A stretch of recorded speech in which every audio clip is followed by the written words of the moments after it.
Je reprends le direct sur le thème suivant, la mafia religieuse en Côte d'Ivoire. 25 minutes pour comprendre ce qui se passe, les œuvres du diable en Côte d'Ivoire, surtout à Abidjan, et je vais toucher un peu l'Afrique de l'Ouest. Je prie que cette vidéo soit partagée afin que plusieurs personnes puissent la visualiser pour que les yeux des personnes s'ouvrent au nom de Jésus-Christ. Beaucoup de révérends bishops aujourd'hui malheureusement sont rentrés dans certains systèmes, dans certaines sciences occultes. Alors je disais, il y a 3 mafias en Côte d'Ivoire.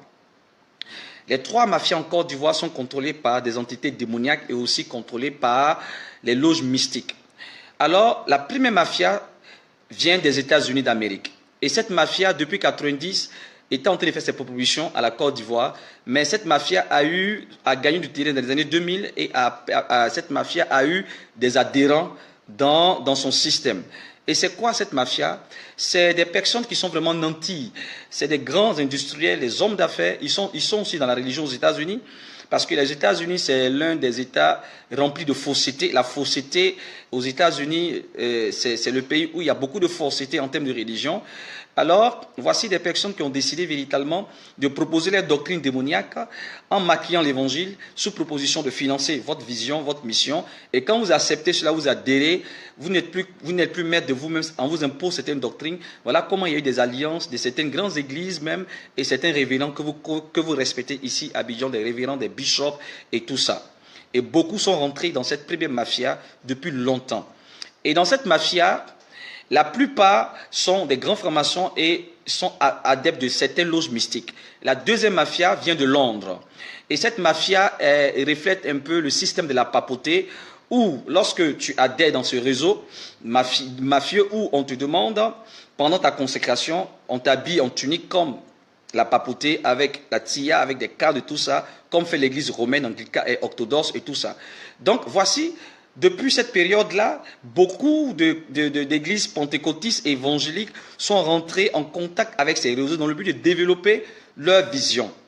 Alors, la troisième mafia que j'appelle la mafia la plus, comment on appelle, la mafia de la classe moyenne, c'est des jeunes serviteurs de Dieu qui se débrouillent et qui n'ont pas véritablement une grande église et qui ont envie de percer, qui sont animés comme on appelle, des motifs impurs et qui veulent vraiment se chercher. Alors eux, qu'est-ce qu'ils font? Ils décident de rentrer dans certains réseaux au niveau de la sous-région.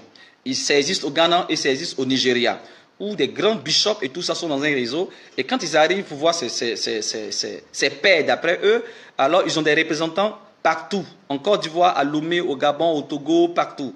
Alors ceux qui ont voulu rentrer dans ça, qui ont décidé de rentrer dans ça, on les a ramenés à la base ici en Côte d'Ivoire parce qu'ils ont des représentants.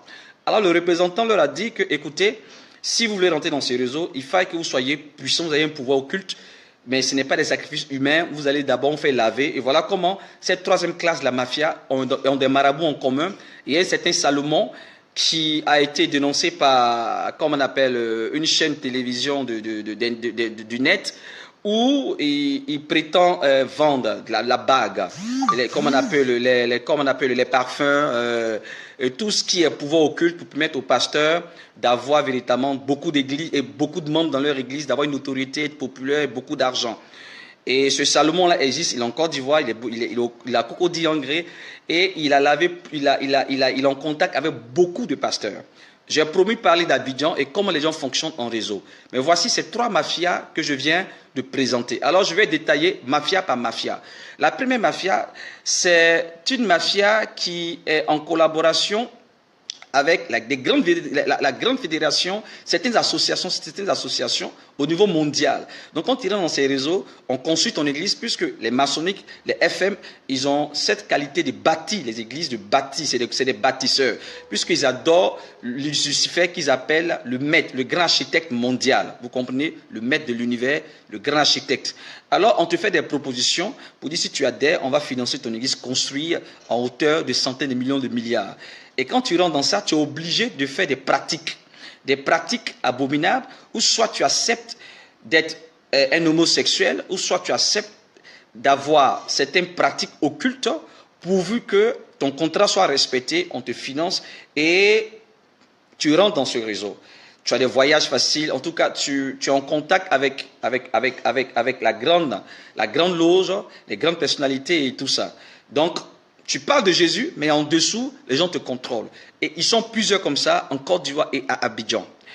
La deuxième mafia, c'est la mafia de Londres au niveau de Londres. Et cette mafia même est liée même, et comme on appelle, est liée même au, comme on appelle, au système de la monarchie anglaise et tout ça. Donc c'est une grande mafia qui travaille dans le but de repérer tous les hommes de Dieu qui drainent du monde et qui parlent de Jésus, dans le but véritablement de les contrôler, de ne pas véritablement diffuser l'évangile vrai. Pourquoi? Parce que le nouvel homme mondial a pour but de éradiquer une race d'élus, des gens qui ont soif de Dieu, qui cherchent Dieu, et de proposer ou de lancer ou de mettre sur le terrain ces adeptes afin de séduire un grand nombre. Parce que leur objectif, c'est de manifester l'antichrist qui sera manifesté juste après l'enlèvement. Donc, qu'est-ce qu'ils font? Ils séduisent beaucoup de personnes, ils ne prêchent pas l'évangile. Leur évangile est beaucoup basé sur la puissance, la domination, conquérir le monde, la terre, le pouvoir, l'argent, le matériel, loin de la sainteté, loin de la crainte de l'Éternel, loin de rechercher le Seigneur. Voilà. Donc, quand tu rentres dans cette mafia de Londres, il y a des systèmes où tu es honoré, où tu es décoré, où tu es dans un réseau où tu ne peux plus véritablement sortir parce que ton contrat ne te permet plus de sortir. Et beaucoup de serviteurs de Dieu, des servants de Dieu sont rentrés dans ces réseaux dans le but de faire grandir leur église, dans le but véritablement d'avoir une autorité. Et beaucoup se sont laissés séduire. Comme la dernière mafia, c'est la troisième mafia que j'appelle la classe moyenne. C'est la mafia où certaines personnes isolées qui ne sont pas dans les grands réseaux ont décidé de se battre aussi, de se faire une toile sous le soleil pour être connus. Alors voici un jeune, donc on m'a rappelé, on m'a donné le témoin il y a quelques temps de cela, où on m'a dit même si je veux, je peux même aller à l'endroit, et celui même qui a fait son initiation au Ghana, son père, son mentor est un Ghanéen, et ce jeune est en vogue aujourd'hui, c'est un bishop, et il fait des programmes qui réunissent des milliers de personnes. Et la plupart des gens qui sont autour de son staff, c'est des grands maçonniques, des personnes, des financiers, des personnes qui ont l'argent, qui l'assistent. Il est un puissant, comme on appelle, instrument médiatique, un système de communication qui est mis en place pour faire sa propagande et non Jésus. Ses affiches sont partout, ses images sont partout. Et ces miracles sont des miracles fabriqués, des miracles de scénario. Et le mysticisme est pratiqué où, dans ses paroles de connaissance, vous allez voir qu'il dit « J'irai dans ton corps, je suis là-bas, je suis ici ». Et c'est dans un style de spectacle où quelqu'un d'autre a un micro, puis confirme, dimension, prêche, vas-y, pousse. Et les gens sont là, il n'y a aucune crainte. Et c'est comme nous sommes à un spectacle de one-man show. La révélation du Seigneur est remplie de crainte. C'est pas comme on appelle du one-man show. Donc, dans ce genre de milieu, faites attention et sortez de là.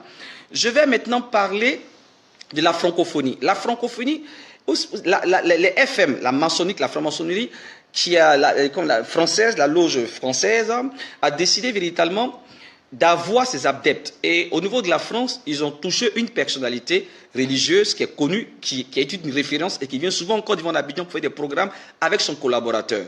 Ils prêchent Jésus, ils sont très intellectuels, ils sont très éloquents, ils développent un message pour taper votre intellect, ils parlent du développement personnel, c'est des grands francs-maçons, et leur enseignement est très subtil.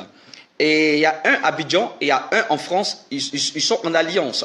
Et celui qui est à Abidjan, il est connu. Je suis sûr que beaucoup de personnes me lanceraient la pierre si j'arrivais à nommer ce personnage. Je ne dirais pas de nom par sagesse, mais vous allez comprendre qu'aujourd'hui, tout le monde se réfère par son église, tout le monde est fier d'appartenir à sa communauté, mais c'est dommage que beaucoup sont voilés, c'est dommage que beaucoup n'ont pas la révélation, parce que ce dernier est rentré dans un système qu'il ne maîtrise pas.